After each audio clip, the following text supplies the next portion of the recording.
Welcome to the Denver Gazette Sports Podcast. I am your host, Chris Schmedeke, and we are talking CU Buffs. We're going to look a little bit back at the Rocky Mountain Showdown, but mainly preview the big ranked matchup with Oregon in Eugene. So I am joined this morning by Tyler King. Tyler, how's it going?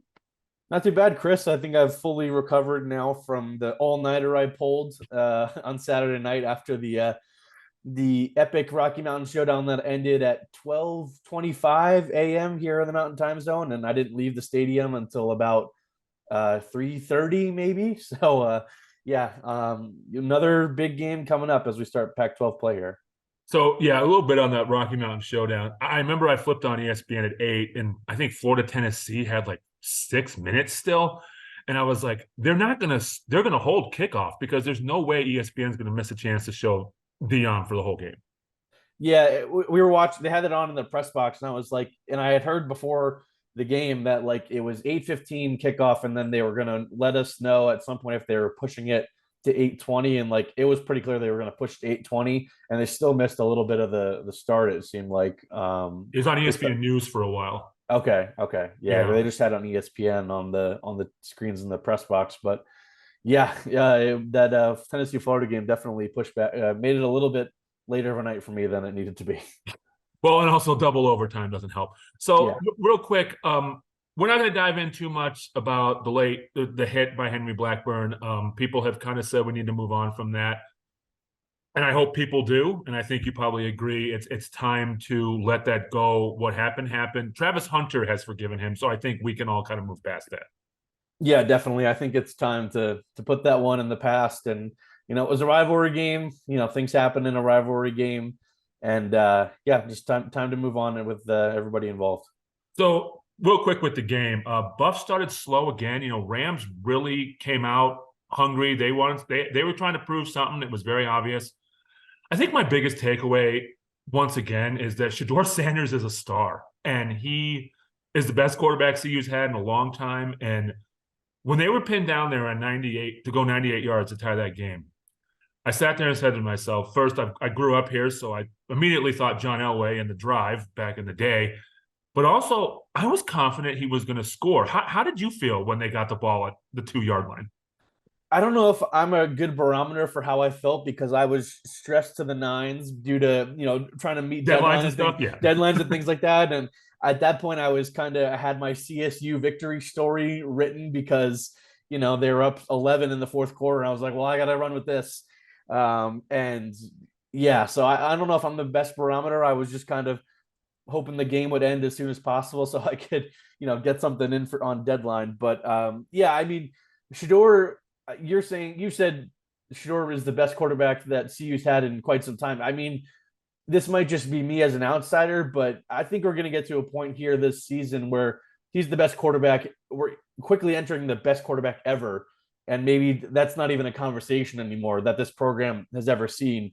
That was such an impressive, drive. Obviously, like I said, I'm not from here, so that the John Elway drive didn't immediately come to mind, but you mentioned it, and Woody Page mentioned it the other day too in one of his columns. And that's exactly what I wrote about after the game was the 98-yard drive because, I mean, if you're looking for Heisman moments during a season, what Shador Sanders did right there, 2 minutes to go, no Travis Hunter, two timeouts, got to go 98 yards, and he does it like with ease. It was only like a couple plays, like they just went right down the field and carved up the CSU defense, which the CSU defense was pretty impressive up to that point. I mean, that was the second offensive touchdown that the Buffs scored in the entire game to that point. They had one in the first quarter, and then that one with with like 30 seconds left when Jimmy Horn finally crossed the end zone. I mean, it was incredibly impressive, and the fact that they had to go for two as well. I mean, it's like that can be an even more of a daunting task knowing you're down 8 and not just 7. But yeah, I mean, Deion has said this all week. He said it post game, like he's very confident when the ball is in Shador's hands, and for good reason at this point with everything he's proven through three weeks. Well, yeah, and we all we all saw the story about Dion ranking his kids. I believe what did he say on? It was a Dan Patrick or Rich Eisen. I can't remember who it was. I think it was Rich Eisen. He does that often. That's something he's not Yeah, afraid to do. He's done that for years. but Ranking his Shiloh's kids. one right now, right? I Because of don't know. I don't know. the Shador seems to be one kind of all the time. I don't know. Shador seems to be the favorite kid. But maybe that's because Shiloh is too much like Deion that he's annoyed by Shiloh. But the pick six and a forced fumble definitely helps Shiloh's case though in that game. Yeah, he was Pac-12 defense. Was he Pac-12 defensive Yeah, he player of the year? was. Yeah, Yeah. yeah. So, and with Deion in general, like you just see these things, and I don't know if you guys see him as much in the press box, but Jimmy Horn caught the touchdown that tied the game, and there was a moment because I think Jimmy Horn had some drops throughout the game, He did. Yeah, he was struggling a little bit. and you saw Deion grab him and kind of talk with him, and then they just hugged, and it was Yeah. like I think I wasn't ready for the Deion Sanders as a coach aspect of all this. The guy's amazing. Yeah, and there was you funny that you bring that up because last night Dion had an interview with Taylor Rooks of Bleacher Report, and he talked just about that. I mean, he told her what he said to Jimmy. I mean, he was talking to Jimmy about his dad who is in prison right now, and just kind of wanting to play well for his dad who's watching in prison, things like that. It's just, I mean, he knows how to communicate with 18 to 22-year-olds. He's very good at that, and you can see why people and in these college kids want to play for him because of moments like that. Yeah, without a doubt. All right, so let's kind of move on to Oregon, and this is kind of my first question: is it seems like the Buffs play better as the underdog. They were favored against Nebraska, started slow. Favored big against the Rams and started slow. And I mean, now that's a different game when the in-state schools play. I think it's all a little different. They're 21-point underdogs going to Oregon. Do you think, it seems like Deion's playing the respect card kind of a little bit this week. Do you agree with that? They seem to be better as underdogs. Yeah, I mean the early sample size, yeah, they were 21-point underdogs against TCU and won that game. So if you're looking for a good sign there, maybe that's one of them. But I think it's a little bit different this week just because Pac-12 play is starting, and I mean, I feel a little bit better about Oregon. I would have even before the season if this was week one about Oregon than TCU. I don't know if we're gonna, get down to the end of the year and see that TCU as maybe it's just a seven ish win team, but I think this Oregon team is really good. And now Oregon really hasn't played anybody. They had a FCS opponent in week one. They beat the brakes off Hawaii this past weekend, and they had a close win at Texas Tech in week two. So it's going to be a test for Oregon too. I kind of get why the spread is what it is at this point, especially with Travis Hunter not playing for CU. But maybe that is a little bit too big at this point. Just with, I mean, I still feel like CU's offense is more like the team that was that played at TCU and not the one the last 2 weeks. Like you mentioned, those are back-to-back rivalry games. There's emotions pre-game, a little bit of stuff going on pre-game in both of those, and there's a little bit of maybe heightened emotions that can throw you off your game a little bit. But I think the offense is going to return a little bit more to that TCU form we saw this week. Maybe not to that extent because I think Oregon is just a much better defense. But, I do think CU, I don't know if this is going to be as much of a blowout as people are predicting it to be. Yeah, it's tough for me to see the Buffs losing by 3 touchdowns right now. I mean, especially with their offense. Like you said, the Oregon defense is better. What do you expect from this Oregon team? I mean, they've been good forever. Like, I mean, it's been good for as long as I can remember. Bo Nix is there as the quarterback. He's been pretty good there. But what do you expect from them on? Let's go to the offensive side of the ball first. Yeah, obviously it starts with Bo Nix, kind of the veteran quarterback who at Auburn was a very erratic player and just kind of would have obviously his athleticism kind of jumps off the screen when you watch him play. He's a very athletic quarterback. He's got a lot of tools. He's got a good strong arm. But he would just make really dumb decisions when he was at Auburn that would just cost them games and really cause their ceiling to be much lower as a team. But he looked like such a different player last season when he first got to Oregon. He was playing under Kenny Dillingham, their OC last year, who's now the head coach at Arizona State. And he just looked like a much, much improved and more poised player. He was really, really impressive last year to me. I wasn't sure if he was going to return for his extra year of eligibility or not, but he has. And he's looked as good as I expected him to as one of the veteran, one of the better quarterbacks in the country so far this season. I mean, like I said, he hasn't really faced a good defense yet. I mean, they put up big numbers against Portland State in week 1. They put up big numbers this past week against Hawaii. Texas Tech, like I said, was a close game, but they got the job done at the end more with their defense. He's got weapons. A guy like Troy Franklin, their top wide receiver, is really fast. I think he could be a problem for CU on defense, and they've got a couple good running backs. But it obviously does start with Bo Nix, and if he's able to be the same player that he has been for the past year or so now, then I think that'll be a longer day for CU's defense, led by Charles Kelly, who said yesterday that he's known Bo his whole life basically. Bo Nix's dad is actually, he said Bo Nix's dad is one of his best friends. So that'll be interesting to see how that relationship and that matchup goes with those two. So I kind of feel this way, and I want to get your opinion on it. Does CU misses Travis Hunter more on defense than offense? Yeah, for sure. I definitely think so. He is a very, very good wide receiver, and maybe that will be the position he plays in the NFL, just because of the money you can make as a wide receiver in the NFL is maybe it's a little bit more than a top cornerback. But I do think right now he is way more important to them on defense than he is on offense, because we saw what they did on offense in the 2-minute drill and in overtime without him. I mean, walk-on tight end Michael Harrison is scoring 2 touchdowns and a 2-point conversion. And on offense, you still got Xavier Weaver, Jimmy Horn, who was having a difficult game, like we said, up until he caught the touchdown at the end. Still got guys like Tavares Dawson, who they like. It seems like Javon Antonio is going to be back this week after missing the last 2 games. So, yeah, I think they've got enough weapons on offense, especially looks like Alton McCaskill is going to play this That's week, my next thing, make his CU debut this week. So maybe that'll be a boost to the running game. But on defensively, it's just a little bit more, it's more difficult. I mean, Omarion Cooper has played well as the second corner alongside Travis, but they said it's gonna be corner by committee, and that's never really gives a ton of confidence. Cormani McLean clearly isn't ready by the way they're talking, so it's gonna be a little bit of Kendrick Breedlove, maybe Travis Jay, another Florida State transfer, is healthy.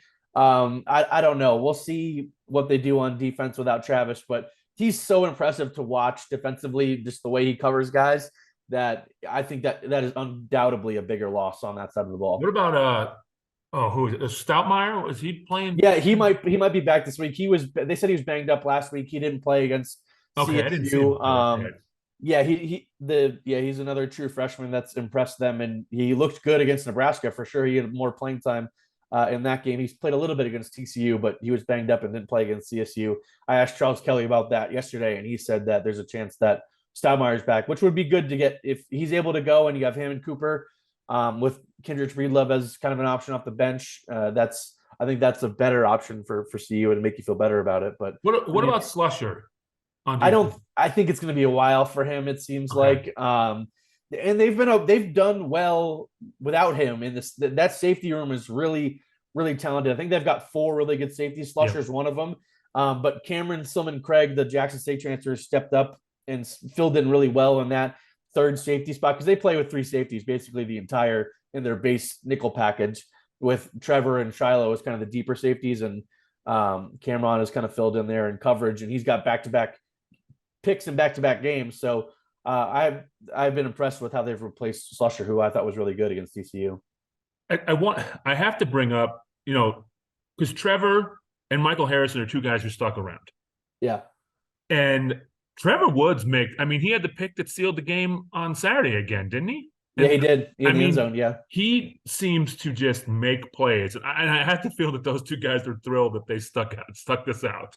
Yeah, those 2 guys, and you got Marvin Ham starting at linebacker, and then Jared Christian Lichtenhand at left tackle, and Van Wells, who missed the CSU game. We'll see when he comes back. I don't know if he's going to be back this week, but those are the main group of guys that have stuck around and are still contributing. Anthony Hankerson as well, running back. But yeah, Trevor Woods has been super, super impressive. I always believed last year that I thought he was the best player on CU's defense, and he's once again one of the best players on CU's defense this year. And he's just kind of gelled well with Charles Kelly and the system they play. They've liked his work ethic and his attitude since they showed up. He was kind of one of the guys that I wouldn't have been surprised a year ago if you told me, Trevor Woods is going to stick it out under a new coaching staff and still thrive. That wouldn't have surprised me at all. This is kind of the kid Trevor is, and I think he's got a bright future. I think he could be an NFL safety. I mean, he's got He's only a true junior, so he's still got another year left if he wants to likely to stick around next year and be a senior. I think he's a talented player, and he's definitely one of the better, one of the better defenders on this team. So, what can the CU offense expect from the Oregon defense? Because, I feel like, the speed in this game ought to be off the charts. Yeah. It's probably going to be a track meet. So, what can CU expect from that Oregon defense? I mean, it's a really talented defense. Obviously, it's Oregon, but they haven't really shown it a ton so far this year.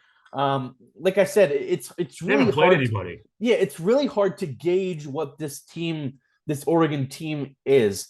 Obviously, they forced a couple turnovers late against Texas Tech in the win down there, and I have said that as long if you go play a Power Five team on the road, just winning enough is impressive to me. Like I don't care what a little bit what it looks like, but if you don't have to blow them out, I think just winning on the road against the Power Five team like CU did in Week 1 against TCU, the defense didn't look great. It's still a really really impressive win. But this Oregon defense is loaded with talent. CU's got a former player on Oregon, Nico Reed, a corner who's kind of been in the mix for them. They've got some really talented guys up front with Brandon Dorless is one of the guys that he hasn't really come on yet, but was like a preseason All Pac-12 kind of player. Jordan Birch as well. Those are two defensive ends that are really really good. They've got plenty of good corners they're deep there. They've got some experienced linebackers. It's a good Oregon defense. Dan Lanning knows what he's doing. That's what he's been doing for years. He's been, having great defenses, whether it was at Georgia or now here at Oregon. He's done that. So that I think it is going to be a challenge for CU to move the ball a little bit. They have to get out to a quick start, like you mentioned. The slow starts last 2 weeks. It's not going to cut it this week for sure. They could find themselves in a 14-0, 17-0 hole if they don't get out to a quick start. And I think they'll be up to the task, honestly. I think the performance they had against TCU was super impressive, and I don't think it was a one-time thing for like an on the road in an environment like that. I think they're going to be fired up and going to want to come play fast, and maybe they'll start to get Dylan Edwards involved again, like they did in Week 1. They haven't really been able to do that since. I mentioned Alton McCaskill is probably going to be back this week, so I think they just got to keep getting the ball to guys like Xavier Weaver and Jimmy Horn and maybe even Michael Harrison. That's a breakout performance, and that leads to an even bigger role in the offense for him. So it's got to be a quick start. Like I said, they can't afford to have a couple 3-and-outs in the first quarter like they have the last 2 weeks. On the broadcast of last week's game, they kept talking about because Louis Riddick was on the call, and Louis Riddick knows his stuff. I mean, he's great. He was talking about how open the middle of the field was. And then all of a sudden, Michael Harrison was open all the time in the middle of the field. So, I mean, he could be a guy who could get, kind of going in this game. And I think having that running back is going to be a big deal. I don't know if Dylan Edwards is they don't really have a workhorse guy, but like, I almost feel like it'd be better to get Dylan Edwards out in space and let somebody else kind of do that grinded out RPO stuff that when the guy does get the ball. Yeah, Dylan Edwards at this point just feels like a receiver in the backfield. He had a 30-yard run against Nebraska, but he really hasn't been able to break stuff off. His impact has been in the passing game almost exclusively so far this season. It's just they're not really getting him like you said, you need to get him in space, even in the running game, and they haven't been able to do that. And Anthony Hankerson, I think, has played pretty well the last couple of weeks in his limited reps, but yeah, I think it's going to have to be kind of riding Alton McCaskill, giving him 20-ish carries this week, and just kind of seeing if that causes the defense to go sell out for the run, and then opens things up in the passing game. Maybe just that threat of McCaskill in the backfield is enough of an impact. But yeah, I really do think they're going to need to. I've said this. I think they're going to need to have a more balanced offensive attack, and McCaskill is that guy that's going to help provide that on this team. All right, so we'll do predictions at the end, but real quick, let's talk about this Pac-12 schedule this week. Oh my God, the schedule in general this week for college football. Last week, not great. No. I can understand why the most watched game of the day by far was the Rocky Mountain Showdown, because it turned out to be an awesome game, even if it did end at 2:20 on the East Coast. I had family members telling me they were still up watching the game well past midnight. So that just kind of tells you the reach that game had. But this week we're spoiled as college football fans. My 5 games to watch that I have in my college football insider every Saturday. Last week I was pulling teeth to get something there. I threw Kansas State, Missouri in there, and that ended up being a pretty good being game. good, yeah. Yeah, Missouri had pulled off the upset there Saturday morning, but this week it's going to be like I'm gonna have to cut a game out that I really want to include. But yeah, go ahead. Let's talk about this Pac-12 schedule because aside from CU Oregon, it is loaded. So I mean, unfortunately, Utah and UCLA play at the same time. I'm really bummed about that. I wanted to watch that. I really wanted to watch that game. I haven't watched Utah since the week 1 against Florida when they beat them in Salt Lake. But yeah, I want to see what this UCLA team looks like too with Dante Moore at quarterback. These are 2 fascinating teams as well. Is Utah getting their quarterback back? Has that been announced? I'm not sure if Cam Rising is going to be back, but if he is, that makes this game so much more interesting. It looks like Utah's still favored by 4.5. Yeah, it looks like it's TBD. I think it looks like he's game time decision, but it's trending in the right direction for him to get back, and this would be a great game for him to make his season debut. And then so Oregon State and Washington State play. They're both ranked. Oregon State goes the remaining Pac-2 right there. Yeah, the Pac-2 and their Pac-2 game. That's going to be an awesome game. Washington State. They beat CSU easily in week 1, and they're going to win against Wisconsin earlier this year. I've said on this podcast many times I love this Oregon State team, so that'll be a fascinating game to watch as well. And USC travels to Arizona State, and then Washington has Cal at home. Washington and USC still seem to be on another level in the Pac-12. Yeah, I've been super, super impressed with Washington so far this season. Their offensive line play has not missed a beat despite losing 3 starters over the offseason to graduation and whatnot. They're so good. Michael Penix is so good. This is a really, really good college offense. They beat the brakes off Michigan State last weekend. Yeah.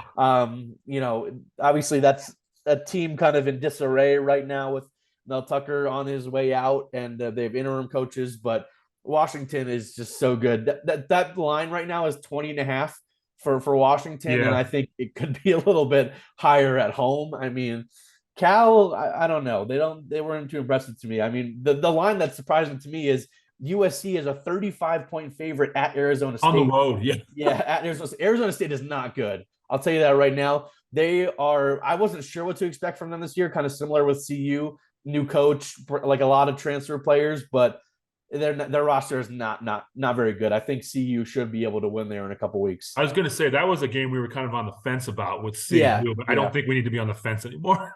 No, even without Travis Hunter, who probably will miss that game, they should be able to win without him. Is that their third Pac-12 game, the trip to ASU? Yes, it's Oregon this week home versus USC next week. Then they go at Arizona State, and then they have the Friday night game against Stanford at home before the bye.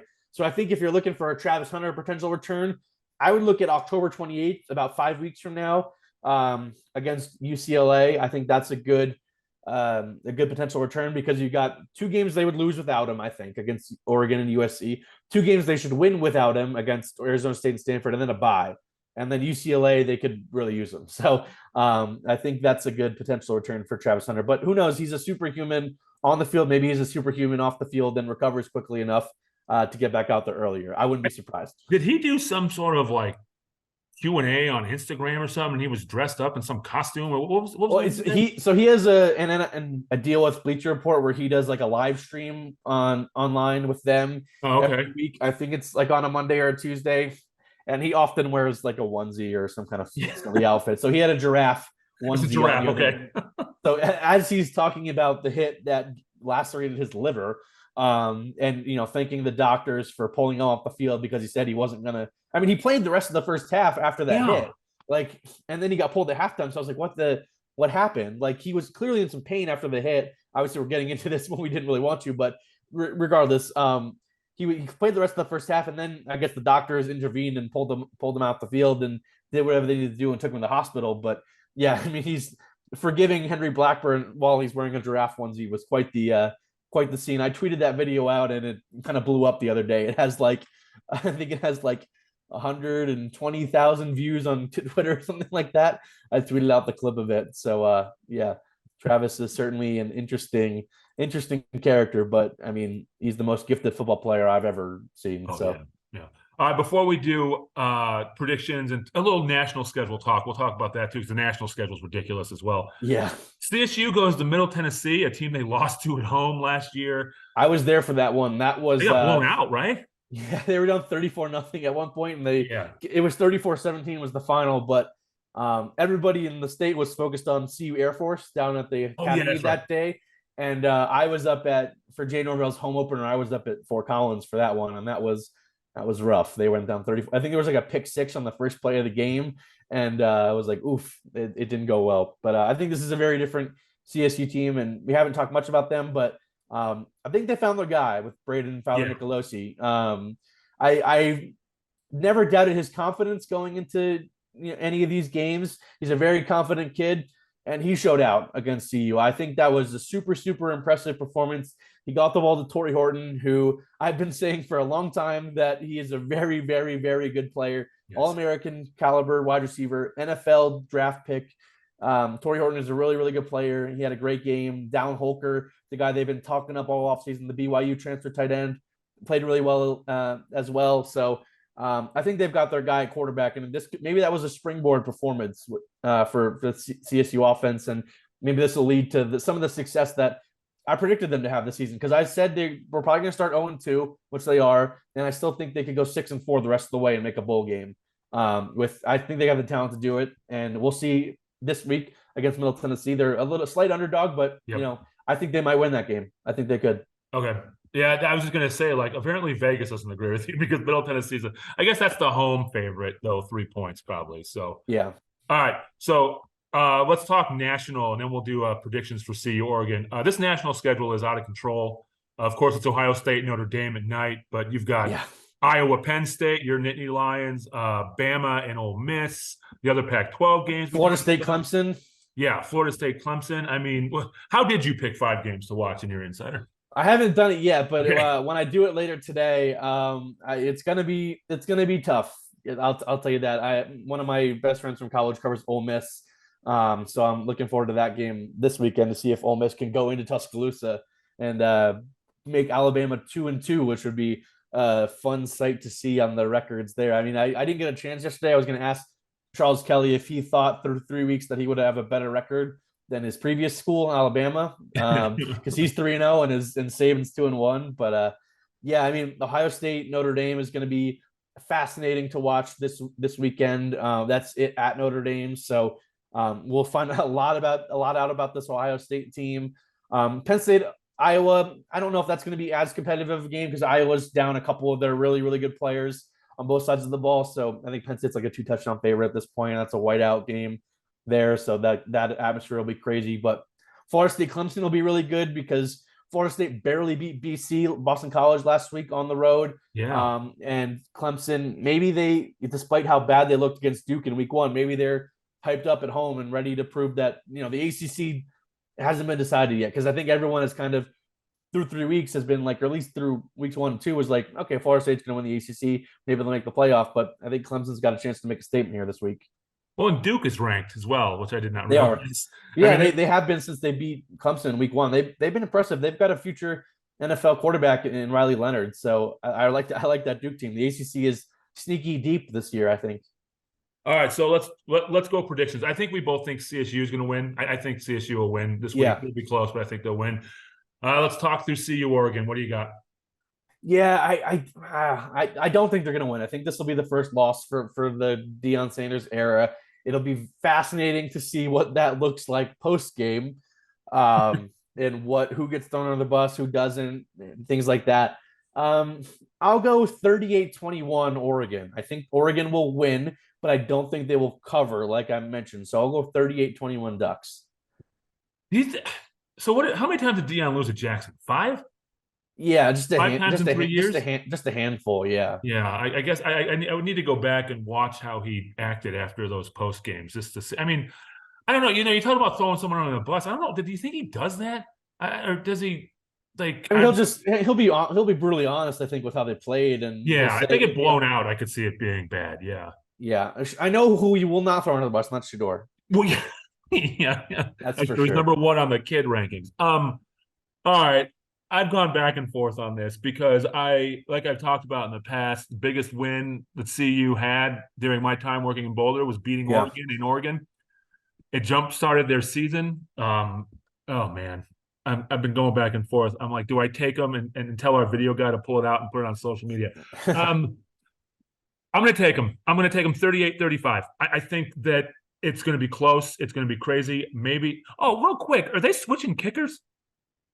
Maybe I don't know. I don't know what the deal is going to be with the Jace Feely Ale Mata kind of competition. It seemed like Jace Feely had really taken the reins after week one at TCU, but and maybe if there's a long field goal, they're still going to go to Jace because I don't trust Mata longer than like 40 yards, maybe.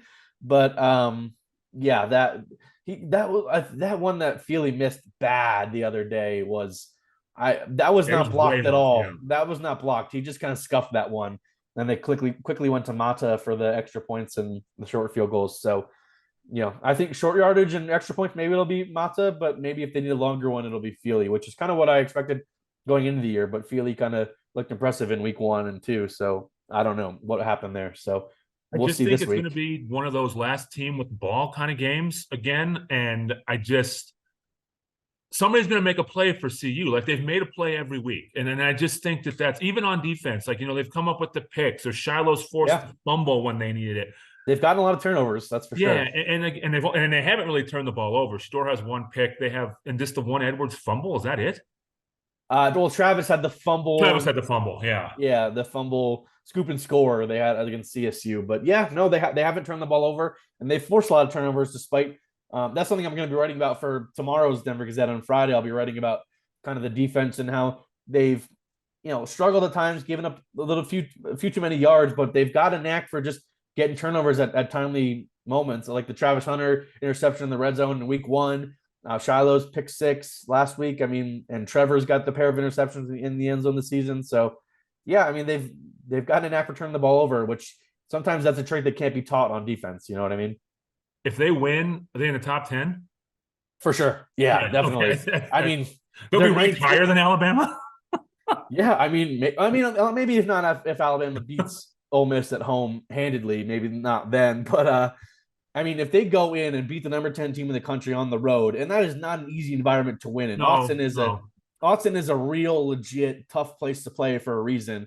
And I've said countless times that I'm looking forward to being there for it this weekend. But if they go in there and win this game, I mean, maybe you're right, and they do. Maybe the offense is what they look like against TCU. And maybe you're right. Maybe it is just a last team to have the ball kind of game, and CU is able to go in. And if they do have the ball with the chance to win the game late, I'm not going to doubt Shedeur Sanders at all. That's for damn sure. I just don't know if it's going to get to that point. So I'll go 38. I'll stick with my 38-21 Oregon, but I would not be surprised if you're right, though, Chris. All right. Well, I'll go ahead and take them. I have a lot of CU people in my life. A lot of my family have been alum. My wife's an alum. My brother's an alum. So they'll be all thrilled that I picked them. Yeah, I mean, it's going to be really interesting because like we talked about. I don't know if TCU's as good as they were ranked when I CU don't think played so. them. And so I think this will be the first true test, and it's a road test. And like you said, one of the tougher places to play. All right, Tyler, we will make sure to read all your stuff leading up to the game, and then you will be live in Oregon on Saturday covering the game. Woody Page won't be there, but he's writing a column that game. We'll have on denvergazette.com as well. And also make sure you subscribe to this podcast on Spotify or Apple. And also we will be putting these up on YouTube, so you can watch us break this down and react on YouTube as well. Tyler, thanks for coming on, and we will talk to you next week. See ya.